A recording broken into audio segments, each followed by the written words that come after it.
અક્ષરા, પરીક્ષાની તૈયારીઓ કેવી ચાલી રહી છે દોસ્તો? હમણાં બેની તબિયત ખરાબ છે કે શું? કેમ ઉદાસ લાગો છો?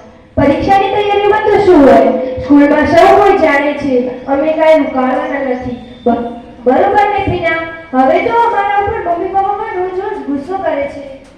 હા, કાલે જ ગણિતના શિક્ષકે કહ્યું હતું કે તમારે મગજ છે કે મતીનું, તમે કંઈ પાસ થવાના નથી, પણ તમારી જિંદગી તો બગડી જ ગઈ.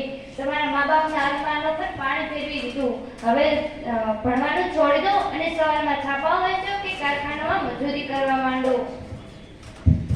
અરે દોસ્ત, આખો વર્ષ ભણાવ્યા હોવા છતાં જો આપણે 35 માર્ક્સ પણ ન લાવી શકીએ તો શિક્ષકો આપણા પર ગુસ્સે તો થવાના જ ને. શિક્ષકો અને માતા પિતાનો ગુસ્સો એ આપણા પ્રત્યેની લાગણી છે. તેઓ આપણને નિષ્ફળ થતા નથી જોઈ શકતા.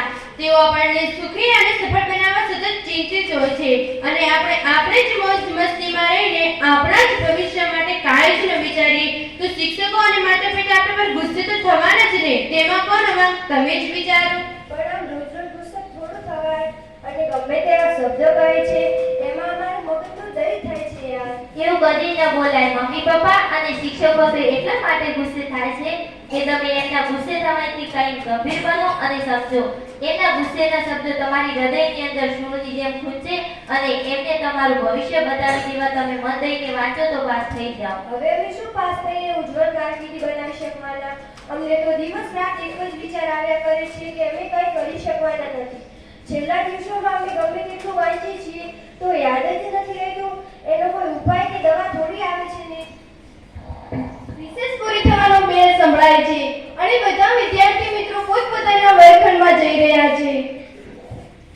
એનો ઉપાય મારી પાસે છે. તમે જરા પણ નાસીપાસી ન થશો. હજી કાંઈ જ બગડ્યું નથી. આપણી પાસે 1 મહિનાનો સમય છે અને તેટલો પૂરતો છે. જે વિદ્યાર્થી મન દઈને મહેનત કરે તે વિદ્યાર્થી 1 મહિનામાં પણ સારા ટકા લાવી શકે.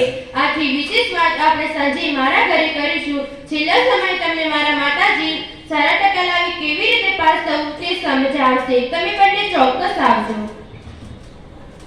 સાંજે જમ્યા પછી અક્ષરા અને પીના સંગીતાના ઘરે જાય છે. સંગીતાના માતાજી ગુજરાતીના શિક્ષક છે.